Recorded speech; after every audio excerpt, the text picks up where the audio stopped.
Hi folks, Jason here. In this tutorial we're going to be creating a crate in Blender. So without further ado, let's get going. So you'll have your Blender open. We're not going to get rid of the cube, we'll just get rid of the camera because we don't need that.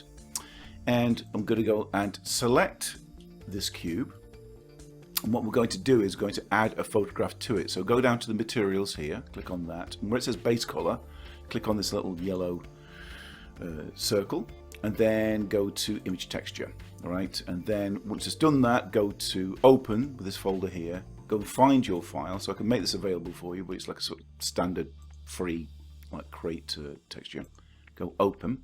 Can't see anything at the moment, so I'm going to go through to the shader, and you can see there now it's all over the place. In fact, if I just go to UV editing now, you can see there it's kind of unwrapped it automatically, but it's not overlaid properly. So how do we remedy that? Simple. We're going to go to the little face symbol here, going to click on that. I'm going to click on this face and then just hit U and unwrap. Just so we can see it in the shader view, and there you can see that now. We have a face, and let's go and do the same now with the rest. So I'm going to click on the face, U, unwrap, voila. So U, unwrap, U, unwrap. There we go. Let's do the top as well. U and unwrap. Then U and unwrap. Okay, so cool. We've got our faces. What else can we do to it? Let's look at creating some extrusions. So we'll have like these faces kind of inset, and we'll have this little plank as well. We'll kind of create some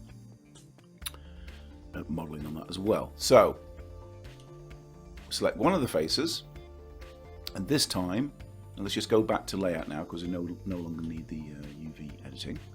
And I'm going to go hit tab and go back to editing. So we've got our face selected, and here I'm going to go to where it says inset faces. I want you to click on that. Got this little kind of like lollipop looking thing, pin. Just going to move that in like so.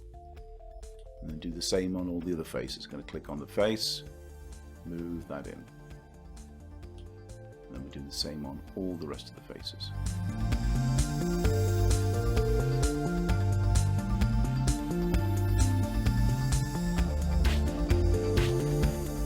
Cool.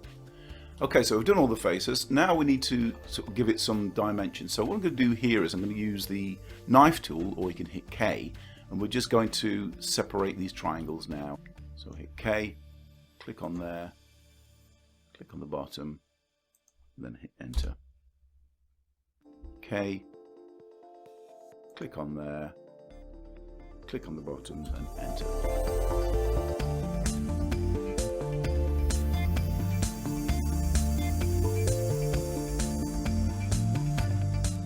Right, excellent. So we've got all that covered. And now we're ready to go to the next stage, which is we're going to start extruding these faces. So what we're going to do here is going to go and select, let's say we'll select all of these faces, hit E, and then we're just going to send them back like so, say to around about, I don't know, say around about there. Just click off that sec, so that's looking really good. And then on the middle part, I'm going to click on that, and let's just bring this out a little bit. So E, just going to create a little bit of a separation there. And then you can just sight it by eye and then just do all the rest of the faces. So again, we're just going to go and select these, hit E, bring that back, select the middle one, hit E.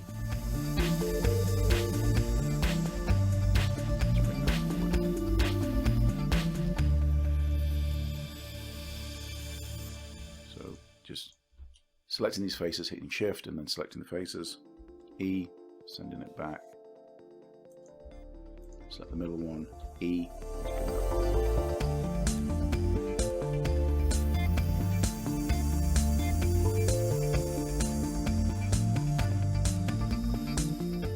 now you'll notice also that we've got some really horrible stretching going on with our faces there. So if we go back to the UV editing, you'll see there what it's trying to do.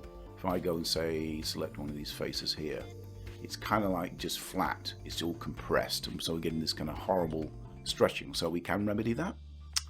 And how we remedy that is we can select that face there and that face there, hit U, unwrap, and then what it'll do is, you see there, it's just laid it out automatically on the texture.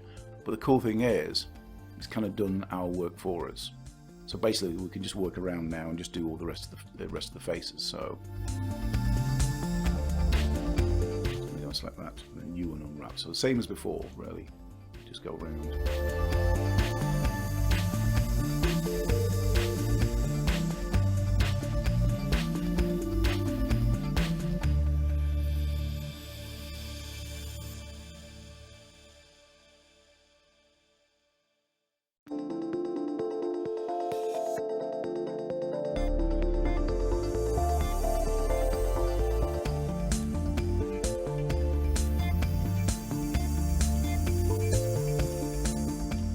Okay, so I think that pretty much covers it.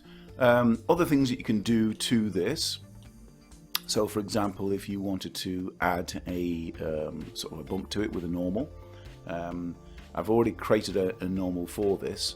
So what I'm going to do is, if I open up the shading, and you can see there now, I've just got the diffuse plugged into there, into the principal BSDF. So I can just literally go and drag a normal in there. So I've got one, I think, at hand on the other monitor. There we go. So I'm just going to literally drag my normal into view. And then here, if I just make a bit more space, what I'm going to do is I'm going to connect up the color here to the normal, and then it'll give it some bump. So if I go back into the layout view now, you can see it's created like this bump. If I just go into, like, say, the shaded view now, there's obviously the stuff that's looking pretty cool. The stuff that I'd need to kind of play around with, it's got like a bit of a sheen on there, so you can maybe go and look on the material and play around with some of these things like specularity, you know, if you don't want it looking so shiny. So hopefully you found this useful, and yeah, can be used anything like concept art, or if you want to put it into a game engine, you can do that as well. So, and if you're watching this on YouTube, be sure to give me a like and comment in the section below. And until next time, see you later, folks. Bye for now.